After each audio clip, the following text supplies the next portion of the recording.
우리 장로님 기도하신 것처럼 코로나19가 다시 재확산되는 것처럼 그렇게 보여지고 있습니다. 모쪼록 더욱 건강하시고 또 백신을 맞을 때가 되면 또 피하지 마시고 또 맞아 주시기 바랍니다.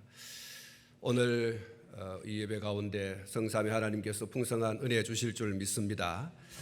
여러분 모두에게와 또 영상으로 예배하는 성도 여러분들 가운데도 풍성한 삼위 하나님의 사랑 또 은혜가 있는 귀한 예배가 되기를 주님의 이름으로 축복합니다.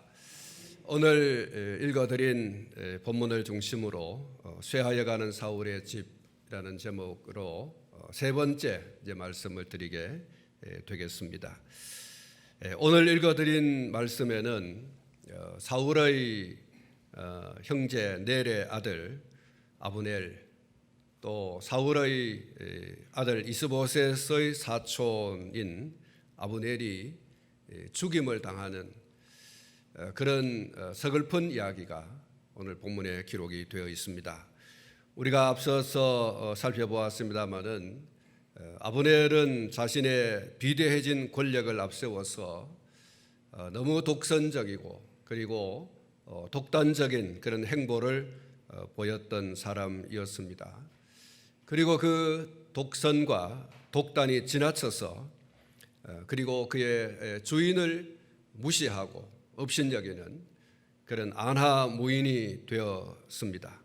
그리고 자신의 영달과 그리고 자신의 생명 하나 부지를 위해서 나라를 송두리째 팔아먹는 그런 뒷거리를 하던 소위 매국노였다 그렇게 말씀을 드릴 수가 있겠습니다.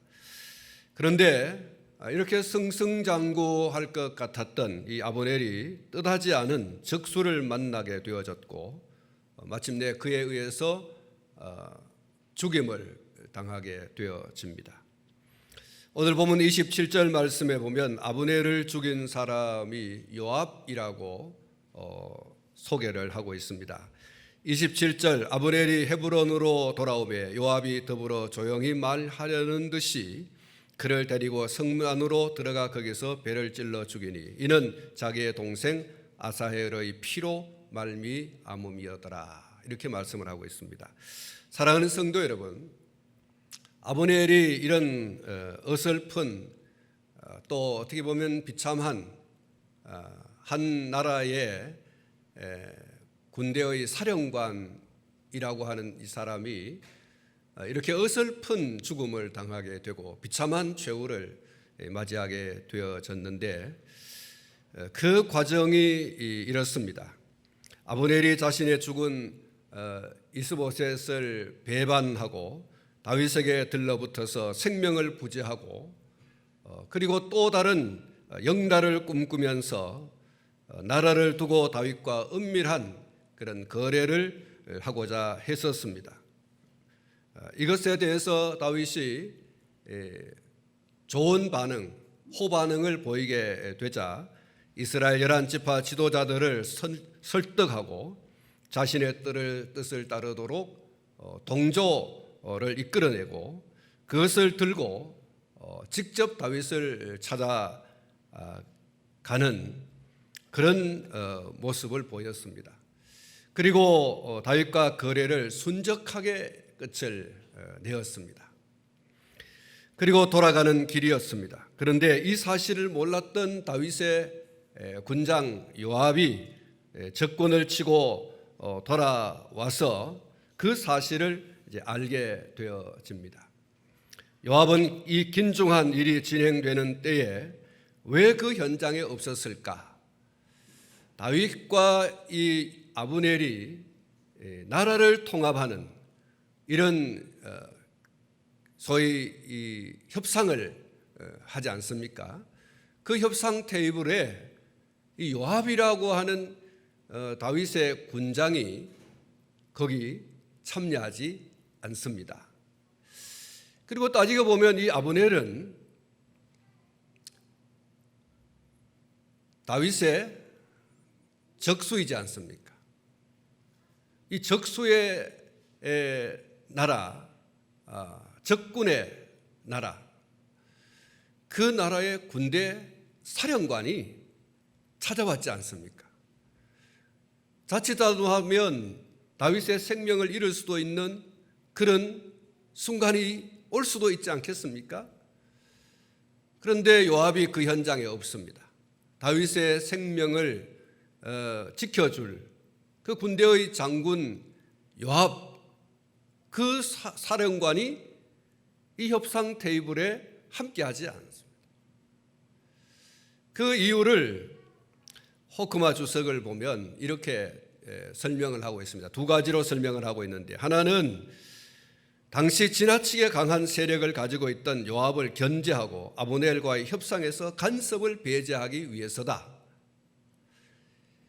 요압은 이미 그 군대의 사령관으로 재직하면서 자기의 세력을 점점 키워왔던 자기의 형제 3인 아사엘은 이미 죽었습니다만 이 아사엘과 또 다른 자기의 형제와 더불어서 나라의 그 군권을 장악하는 그런 아주 세력을 키워왔던 것이죠.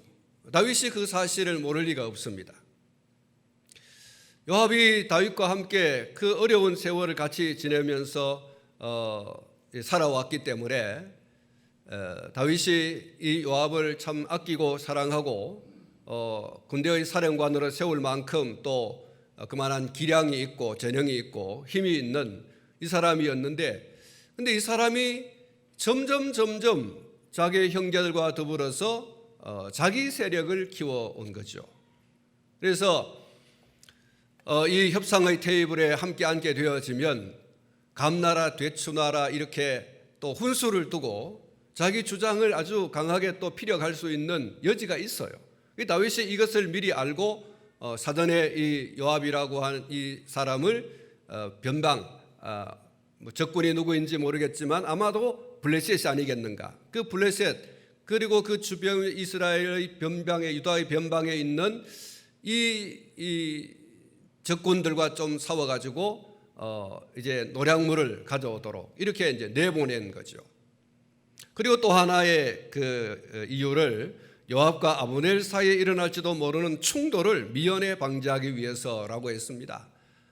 다윗은 이 요압이 자기의 동생 아사헬이 아브넬에 의해서 죽임을 당한 것을 알고 있지 않습니까? 이 아브넬이 왔을 때 뒤에 나옵니다마는, 오늘 본문에 잘 소개를 하고 있습니다마는 자기 감정을 표출하여서 이 아주 중대한, 이 긴중한 이 협상을 하는 이 테이블에 요압이 끼어들어 가지고 자기의 사감을 드러내고 마침내 그 협상이 이루어지지 못하게 한다고 하면 상당한 지장이 있다. 그 협상 테이블에서 자기의 사감을 드러내어 가지고 요압이 아브넬과 일전을 벌린다. 이렇게 한다고 하면 이 협상이 무산되어질 뿐만 아니라 큰 문제가 발생할 수도 있는 것이죠. 이렇게 해서 두 가지 이유로 요압을 이렇게 변방으로 보내서 싸움을 벌이게 하고 그 사이에 다윗과 아브넬이 이 협상을, 이 협약을, 이 밀약을 빨리 끝내고 싶었던 것이라고 할 수가 있습니다. 저는 이 두 가지 모두가 다 일리가 있다 이렇게 생각을 합니다. 뒤에도 우리가 살펴보겠습니다만 요압의 성정이요 굉장히 급합니다. 그리고 굉장히 자기중심적인 사람입니다. 그래서 다윗은 아마 이런 일련의 조치를 취하지 않았는가 그렇게 여겨집니다. 아무튼 유다 지파를 제외한 11지파의 왕이었던 이스보셋에게 위협적인 인물이 아브넬이었다고 하면 유다 지파의 왕이었던 다윗에게 있어서 이 위협적인 인물이 바로 요압이라고 하는 사람입니다. 다윗과 요압은 친인척 관계입니다. 굳이 촌수를 따진다고 하면 다윗의 여형제 스루야의 세 아들 중에 하나가 요압이었습니다. 그러니까 다윗은 요압의 외삼촌이고 또 요압은 다윗의 조카입니다. 이런 관계 속에서 요압은 그의 외삼촌 다윗을 따랐고 다윗이 통일 이스라엘의 대업을 이루는 데 있어서 1등 공신 역할을 이후에 하게도 됩니다. 그런데 우리가 이미 앞에서 살폈습니다마는 아브넬이 군사령관이 되면서 자기 힘을 얼마나 키워왔습니까? 그 힘을 키워오면서 왕에게 아주 위협적인 인물이 되어졌죠.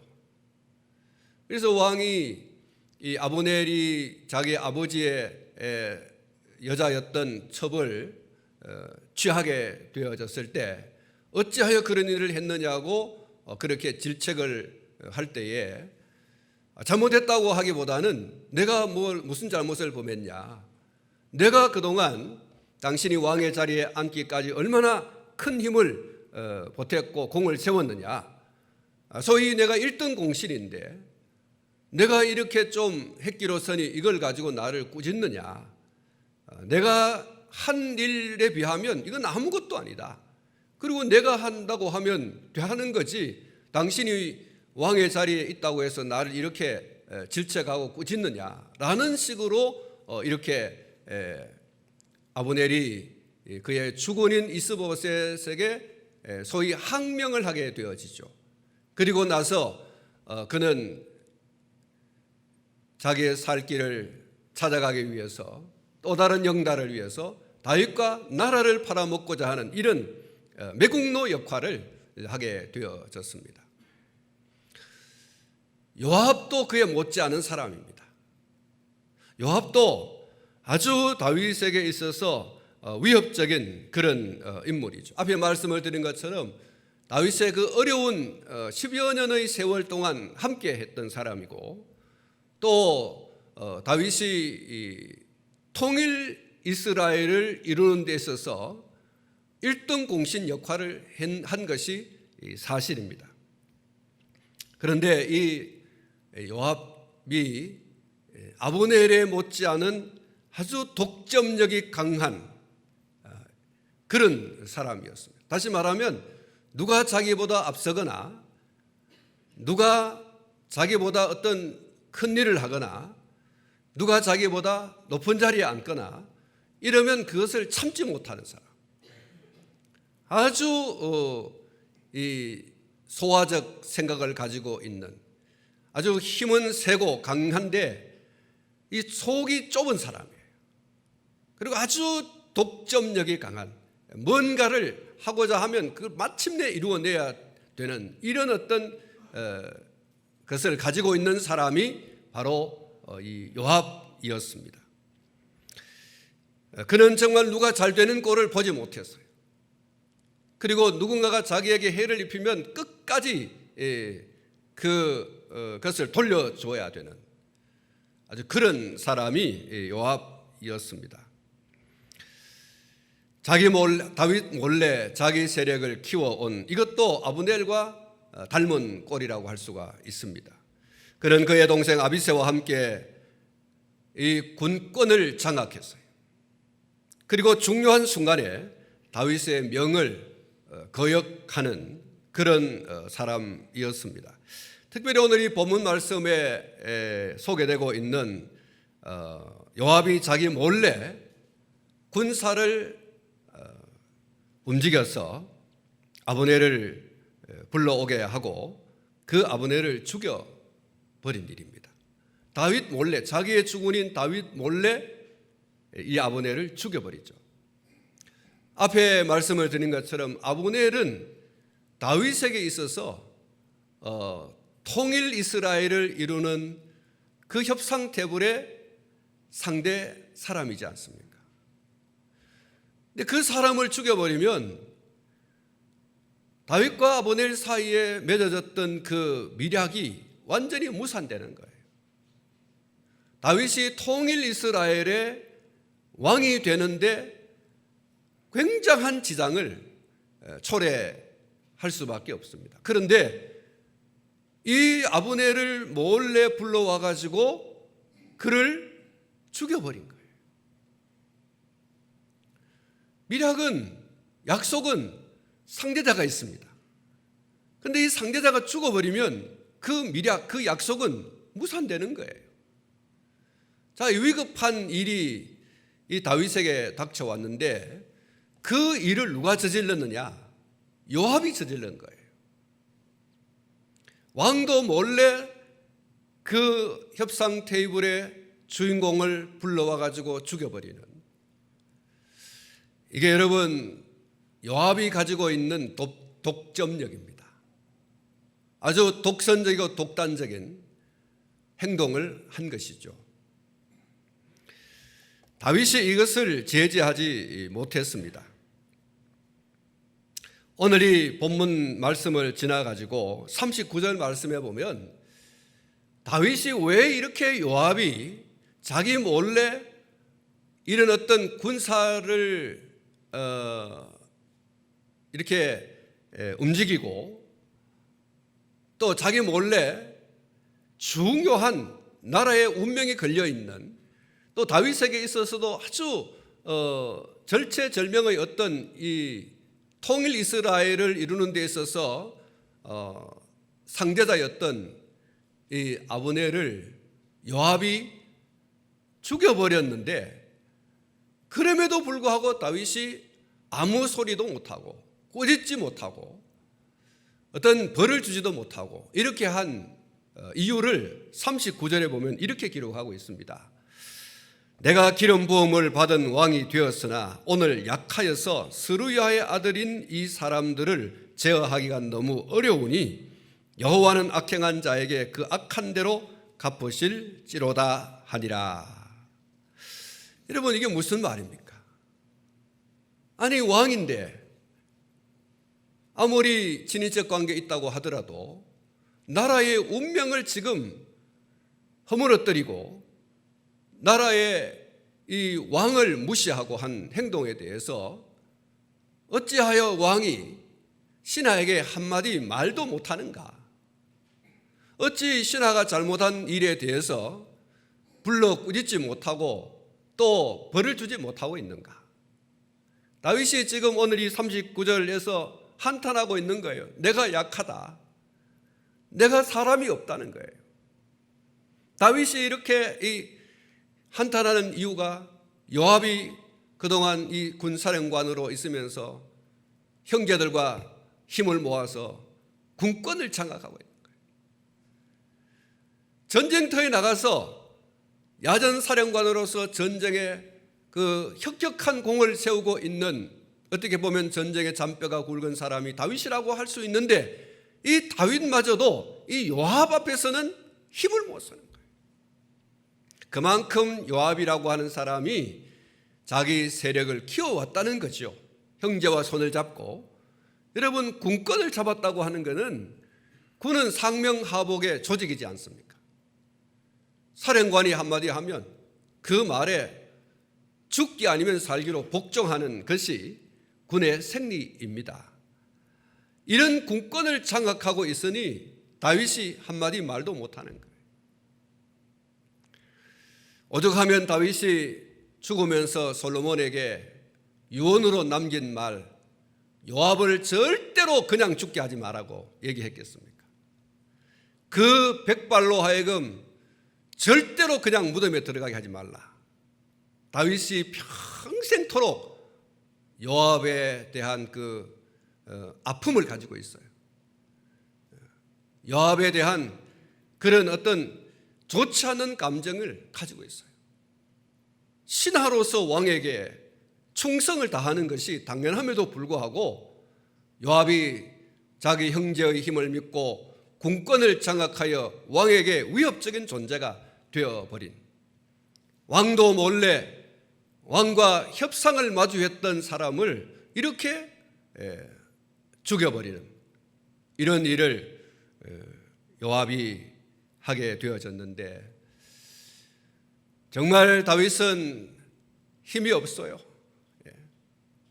힘이 없어요. 그래서 한탄하고 그 일에 대해서 하나님께서 심판해 달라.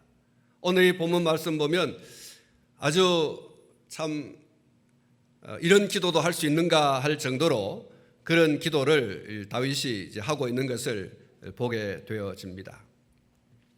사랑하는 성도 여러분, 요압이 다윗에게 와서 따지고 하는 이런 내용이 오늘 본문에 나와 있는데 얼마나 다윗에게 위협적인 존재가 되었는지를 이 말에서 우리가 찾아볼 수 있습니다. 아브넬이 헤브론에 와서 다윗을 만나고 평안히 돌아갔다라고 하는 이야기를 요압이 이제 군사적 행동을 하고 돌아와서 누군가에 의해서 그 이야기를 듣게 되어집니다. 그리고 나서 다윗을 찾아가게 되고 다윗을 찾아가서는 왕의 한 일이 옳지 못하다 이렇게 따져 묻습니다. 특별히 어찌 그냥 살려보냈느냐. 아브넬이 어떤 인물인데 그를 마주하여 협상하고 또 그와 협상한 후에 그가 조용히 아무 일 없이 평안히 돌아가게 했느냐. 이렇게 따져 묻습니다.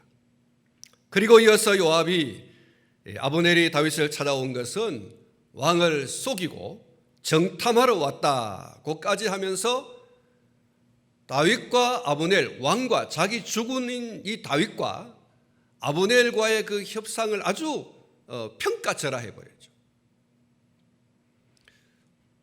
아브넬이 당신을 찾아온 것은 당신의 어떤 이 행동 반경을 좀 알아보고 당신과 또 이 나라를 점령하기 위한 어떤 수작을 부린 것이다. 이렇게 한 것이죠. 사실 그렇지 않지 않습니까? 다윗과 아브넬은 통일 이스라엘을 소위 아주 큰 일을 도모한 거죠. 물론 아브넬이 자기 주군과 이스라엘 한 지파의 쪽에서 보면 매국적인 일이지만 다윗의 입장에서 보면 한 지파와 11지파가 하나 되어지는, 다시 말하면 이스라엘이 전체가 하나가 되어지는 통일을 이룰 수 있는 아주 중요한 이런 일을 한 사람이 아브넬이죠.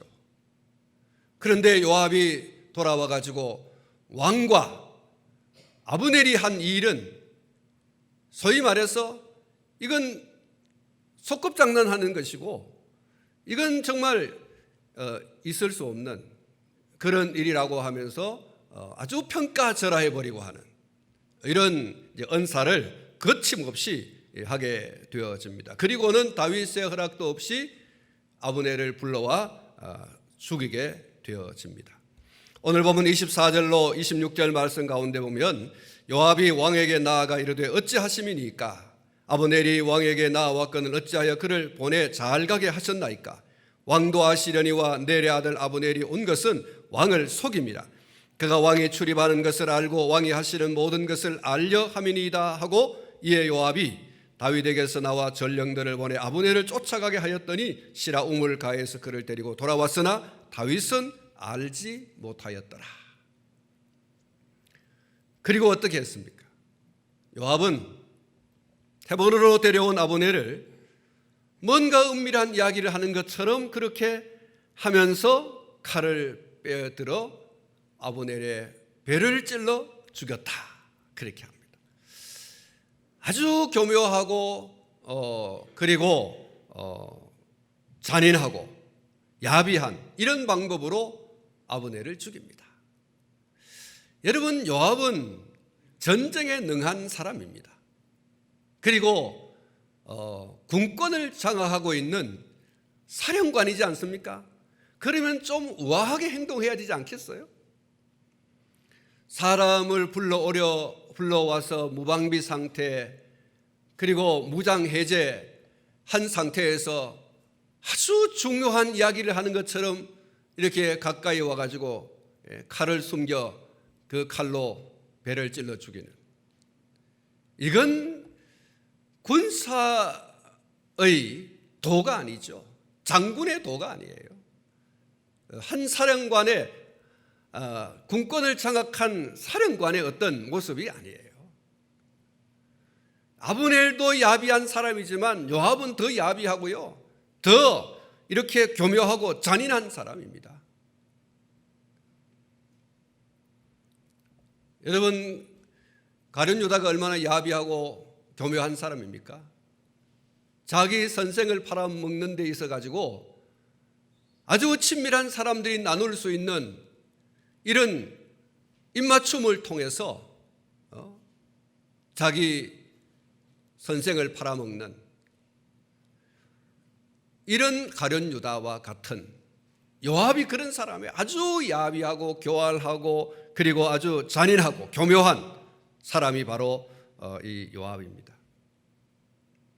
요압이 아브넬을 죽인 이유를 표면적으로는 자기 동생 아사헬을 죽였다라고 하는 것을 들고 있습니다만은 다른 이유가 있을 것이다.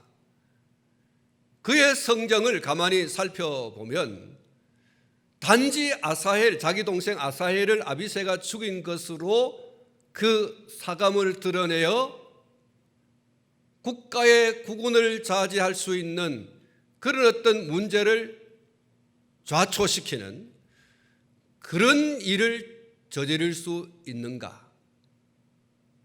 단지 아사헬을 죽인 것 때문에 그렇게 했을까? 그의 성정을 살펴보면 결코 그렇지만은 않다고 할 수가 있습니다. 다윗이 자신이 없는 사이에 아브넬을 불러왔고 그와 어떤 은밀한 밀약을 했다고 하는 것, 왜 나를 빼놓느냐? 왜 나를 이 중대한 이 국사를 논하는 일에 내가 누군데 나를 빼놓고 저들 둘이 앉아가지고 나라를 좌지우지하는 이 중요한 일을 했단 말인가? 충분히 요압은 그런 감정을 가질 수가 있습니다. 그러지 않아도 자신의 동생 아사헬을 죽인 것에 대한 분이 아직 남아 있는데 왕이 그러한 아브넬과 더불어서 나라의 중대한 일을 협상했다라고 하는 그 일에 대해서 매우 불쾌한, 그리고 나를 전쟁터에 보내고 난 다음에 자기 몰래 두 사람이 앉아가지고 나라의 일을 이와 같이 했다고 하는 것에 대해서 내가 누군데 나를 빼놓냐라고 하는 이런 감정이 표출되었다고 볼 수 있는 것이죠. 그리고 사실 아사헬의 죽음에 대해서 요압이 그렇게 분노할 이유가 없습니다. 그런 개인적 감정을 가질 수가 없습니다. 알고 보면 아브넬이 아사헬을 죽일 때 그의 행위는 정당병위였다라고 할 수가 있습니다. 우리가 이미 앞에서 살펴보았습니다마는 아브넬은 아사헬을 죽이고 싶지 않았어요. 그런데 이 아사헬이 자기의 발 빠른 것을 믿고 아브넬을 향해서 돌진했어요. 돈키호테처럼. 누가 무슨 말을 해도 귀담아 듣지 않아요. 자기 자신의 발이 빠른 그것만 믿고 아브넬을 향하여 돌진하여 어떤 공을 세우고 싶은 욕망이 있었어요. 욕심이 있었어요. 그래서 아무리 이 아브넬이 아사헬아 돌아가라 나를 치지 말고 돌아가라 이렇게 두 차례나 권면을 했습니다. 경고를 했죠. 그럼에도 불구하고 아사헬이 이 아브넬의 말을 듣지 아니하고 아브넬을 향해서 돌진을 했어요. 그때 아브넬이 어떻게 했습니까? 자기가 들고 있던 창을 뒤로 쭉 내밀었는데 아사헬이 앞만 보고 달리다가 자기를 향해서 들이미는 창을 보지 못했어요. 그래서 그 창에 찔려서 아사헬이 죽임을 당하게 되죠. 여러분, 아브넬은 이런 얘기를 했습니다. 아사헬아, 너 형 요압과 내가 어떤 관계냐? 둘도 없는 친구 관계인데 내가 너를 죽이면 요압이 나를 대하여 뭐라고 생각하겠느냐? 철천지 원수로 여길 텐데 나는 그런 일 하고 싶지 않다고 하면서 돌아가라 이렇게 했음에도 불구하고 아사헬이 그러질 않았거든요. 다른 사람들이 다 쫓아오지 않는데 자기가 쫓아가가지고 아브넬을 죽인다면은 자기는 영웅이 될 것이다 이렇게 생각한 거죠. 그런 어떤 야망과 욕심을 가지고 아브넬을 향해서 돌진을 했던 아사헬이 그렇게 죽임을 당하게 됩니다. 자기 과신, 자기 과욕, 그리고 부주의함, 이것이 결국 아사헬이 자기 목숨을 단축시키는 이와 같은 일이 벌어지게 한 겁니다. 그러니까 아사헬이 자기 스스로 죽음을 초래한 것이죠. 내 스스로 자청해서 난 죽을 것이다 하고서 달려갔다라고 볼 수가 있는 겁니다. 그러니까 이 아사헬의 죽음에 대해서 아브넬의 잘못이 크다 이렇게 할 수 없는 것이잖아요. 앞에 말씀을 드린 것처럼 정당방위적 행동이었다고 볼 수 있는 것입니다. 만약 아사헬이 돌진하여 그를 그냥 가만히 놔뒀다고 하면 아브넬이 죽을 수밖에, 자기 목숨을 잃을 수 있지 않겠습니까? 그러니까 그냥 창을 쭉 내밀었을 뿐입니다. 그 창에 찔려서 이 아사헬이 죽임을 당한 거죠. 그런데 또 한편으로 보면 이 요압의 입장에서 보면 자기 동생이 어떻든 아브넬이 정당방위로 자기 동생을 죽였든 어쨌든 간에 자기 동생이 죽었잖아요. 자기와 피를 나눈 형제가 죽었지 않습니까? 그러니까 피가 거꾸로 돌 수밖에 없는 이야기가 될 수 있습니다. 자신과 피를 나눈 형제가 죽음을 당했다라고 하는 그 이야기에 붕괴하지 않을 수가 없을 거예요. 분기탱천할 수 있어요. 그 속에 분노가 불타오를 수 있습니다. 그래서 기회만 엿보고 있던 차에 이 요압의 귀에 원수 아브넬이 자신도 없는 사이에 다윗을 찾아와서 긴중한 이야기를 끝내고, 그리고 중요한 것은 무사히 돌아갔다는 거예요. 이것을 다윗이 그렇게 했다고 요압이 지금 결론을 내리고 있는 것이죠. 그래서 소위 속된 말로 이 뚜껑이 열린 겁니다. 꼭지가 돈 거죠. 그래서 왕도 모르게 아브넬을 뒤쫓아 가게 군사로 행동하게 하고, 그리고 잡아와서 그를 자기 손으로 죽이게 됩니다. 여러분, 요압도 이렇게 이스라엘의 군장 아브넬처럼 점점 안하무인이 되어가기 시작했습니다. 자, 이렇게 해서 요압의 이야기는 또 뒤에 나오니까 또 이야기를 또 이어가도록 하고요. 이 요압에 의해서 아브넬이 생을 마감하게 됩니다. 사랑하는 성도 여러분, 아브넬은 사울에게서나 이스보셋에게서 매우 소중한 인물임에는 틀림이 없습니다. 그들의 정권을 탄생시키고 또 유지하는 데 있어서 아주 큰 힘이 되는 인물이었습니다. 11지파, 유다지파를 제외하고 11지파를 하나로 똘똘 뭉치게 하는 데 있어서 이 아브넬의 역할은 굉장히 지대했습니다. 지난 시간에 우리가 살폈습니다마는 이스라엘 11지파를 하나로 묶는 이 11지파의 이 장로들을, 지도자들을 불러 모아가지고 우리가 다윗과 함께 하나 되는 것, 유다지파와 하나 되는 것 당연하지 않느냐, 그렇게 하자고 했을 때 11지파의 장로들이 옳소 그렇게 합시다 하고서 이렇게 아브넬이 11지파의 장로들을 그냥 단숨에 설득을 시키지 않습니까? 그러니까 아주 이 아브넬의 역할이 11지파를 하나로 묶는 데 있어서, 또 이스보셋을 왕으로 옹립하고 그 나라를 유지하는 데 있어서 지대한 영향력을 끼친 사람이다라고 볼 수가 있는 것입니다. 그런데 문제는 하나씩 둘씩 공을 세워가면서 목이 뻣뻣해진 거예요. 자기 자리를 지켜야 되는데, 자기 위치를 지켜야 되는데 자기 위치를 넘은 일을 했기 때문에 문제가 되는 거예요. 왕은 왕대로, 신하는 신하대로 이 군신의 이 도리를 지켜야 됨에도 불구하고 자기 세력을 키우며 자기 세력의 커감에 따라서 군신의 도를 저버리고 왕의 위에서 핸들링 역할을 하려고 하는 이와 같은 무례한 일을 하게 되어진 거죠. 나라를 위하고 또 한편으로는 자기 세력을 점점 키워가는, 그가 자기 주군의 여자였던 여인을 취하는 매주 부적절한 행위를 저질렀고, 그러한 자신의 부적절한 행위, 몰상식하고 몰지각한 그런 행위에 대해서 그 잘못됨을 꾸짖는 왕을 향해서 악감을 품고, 도리어 그동안 자신이 나라를 위해서, 왕을 위해서 쌓아온 공적을 앞세워 그것에 비하면 아무것도 아니고 자신의 행위는 그것이 어떤 것이든 간에 정당하다고 하는 듯이 말하는 그의 태도, 그것은 안하무인, 안중무인, 오만방자, 기고만장, 오만불손, 경거망동의 행동이다. 이렇게 밖에 할 말이 없습니다. 심지어 나라를 송두리째 모두 다윗에게 갖다 바치려고 하는 이 매국노적 행동을 하기까지 했기에 얼마나 교만하고 오만한 사람인가.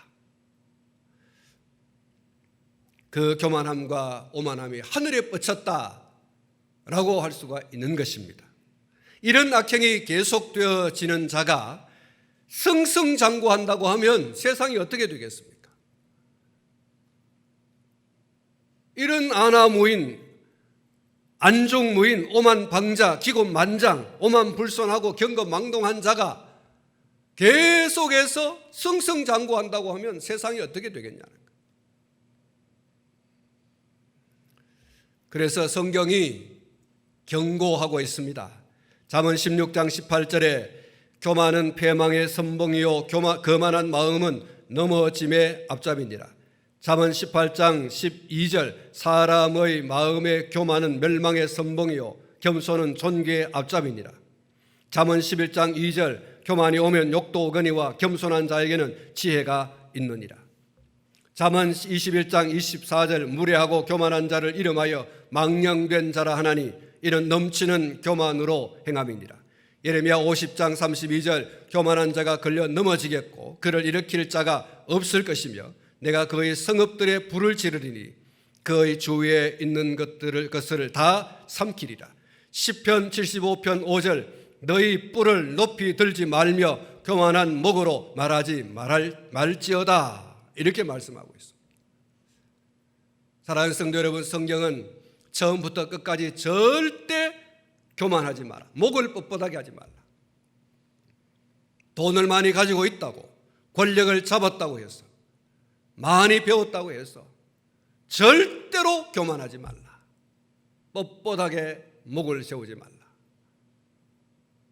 성경의 경고입니다.